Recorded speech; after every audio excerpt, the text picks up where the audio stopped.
Now that was total entrapment. It's just a total disgrace. Hi everyone, today I'm going to be speaking to you about the new Netflix documentary, The Disappearance of Madeleine Mccann. If you've got no idea what this story is about at all, then this video does contain some spoilers. As you'll probably know, the Mccann family went on holiday to Portugal in 2007 with their 3 kids and some friends, and during this holiday their little girl Madeleine was supposedly abducted. When this originally happened, I followed most of the story, which is really unusual for me because I like to avoid the news and newspapers at all costs. Social media wasn't really a big thing at the time, and Facebook was only about a year old. When I sat down to watch this documentary, I went in thinking the McCanns killed their daughter and got rid of her body, and there was no doubt in my mind that that had happened, but I decided to watch it anyway just to see if it would change my mind. The McCanns themselves don't appear in the documentary, which I found a bit strange, because for 2 people who go on about never giving up on finding their daughter, they had a chance to come on TV and give their side of the story, but they obviously voted against that for some reason. When I first heard this was coming out, I thought it was going to be a bit like Abducted in Plain Sight, where it would just be one feature-length episode, but it's actually around 8 episodes and I think they're about an hour each.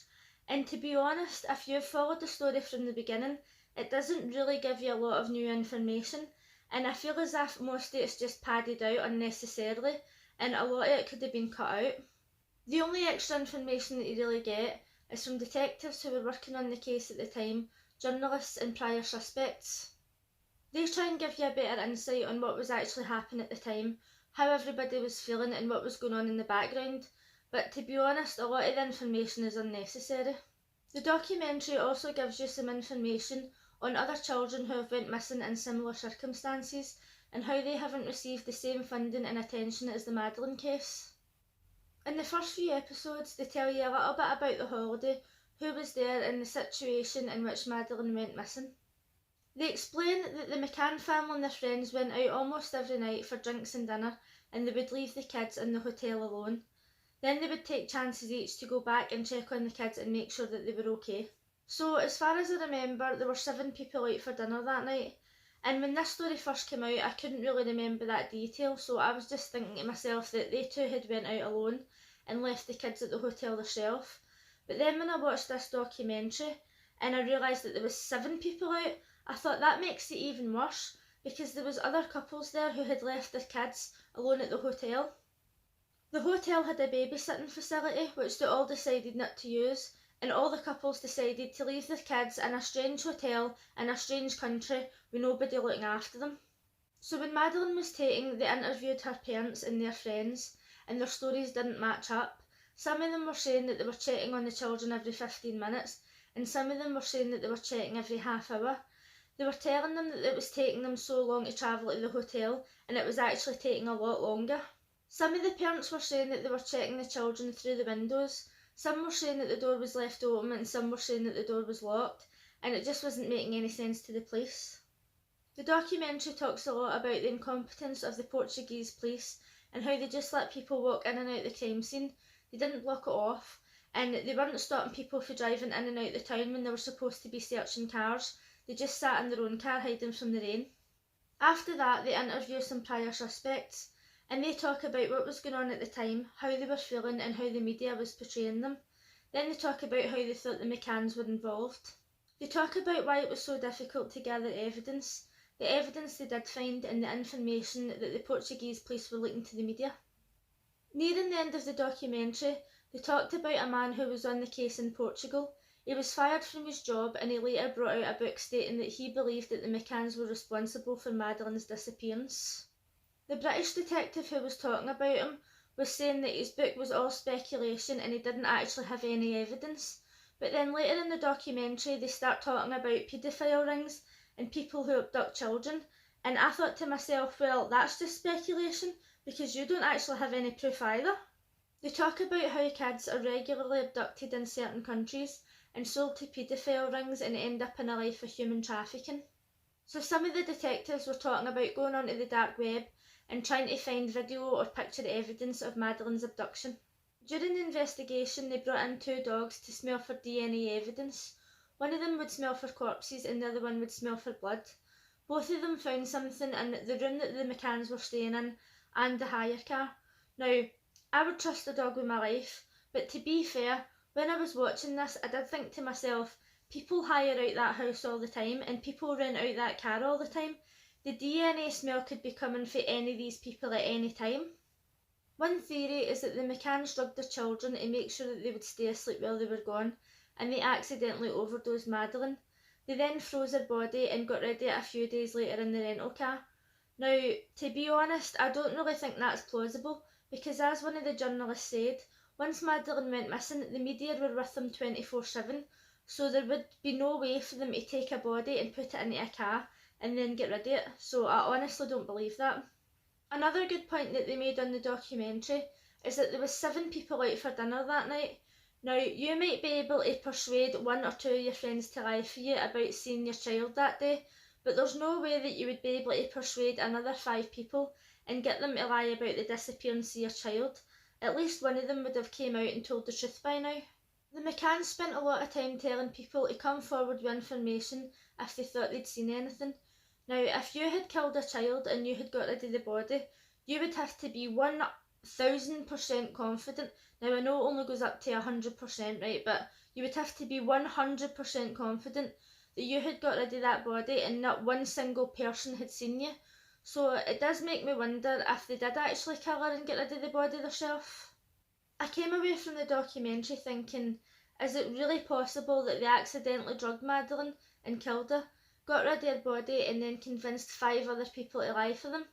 And I don't really think that that is plausible, but you never know. Regardless of whether or not Madeleine's mum and dad did kill her, both of them should be in jail. The fact that they took their 3 kids on holiday, left them alone in a strange country in a strange hotel with nobody looking after them, is absolutely one of the most disgusting things I've ever heard in my life. They talk a lot in this documentary about how the McCanns are middle class and how they've got respectable jobs. Now, let's say we're back in the UK and we're talking about a poorer family. Let's say the mum's out at work and the dad's left at home with the kids, and he decides that he's going to have a drink later on that night, so he runs across the road to the shop to get a bottle of vodka for later on that night. When he's out, one of the kids gets the baby gate open and it falls down the stairs, breaks its neck and dies. Now, that dad would go to jail for leaving those kids alone to go over to the shop and get a bottle of vodka for later. The McCanns went out and left the kids alone to go out and get a drink and food with their friends, and they didn't leave them alone for a short time, and they didn't leave them alone for one night. This was more than one night during the week, so why did they not go to jail? The other couples who were out that night having dinner and drinks, who went out and left their kids in a hotel, should also be in jail. It's total neglect and it's disgusting, and the only reason that they didn't go to jail is probably because they've got money.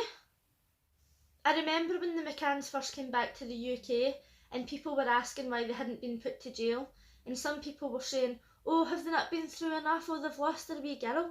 Well, no, they haven't been through enough. I mean, Madeleine could be dead. Let's say she's not dead and she is living a life in human trafficking. She'll be living a life of absolute hell and torture, and then they're worried about getting put to jail. They deserve to go to jail.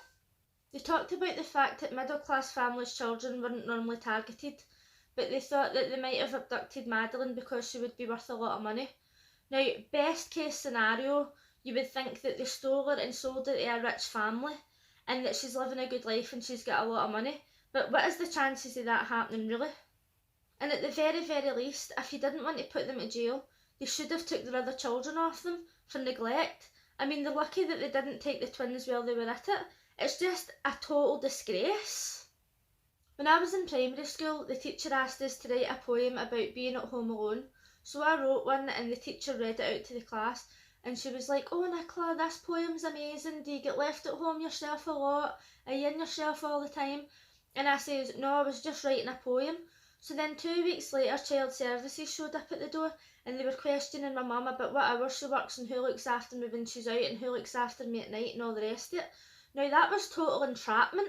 I mean, if my mum had turned round and says that she didn't have anybody to look after me, then I would have been took away and she probably would have been jailed.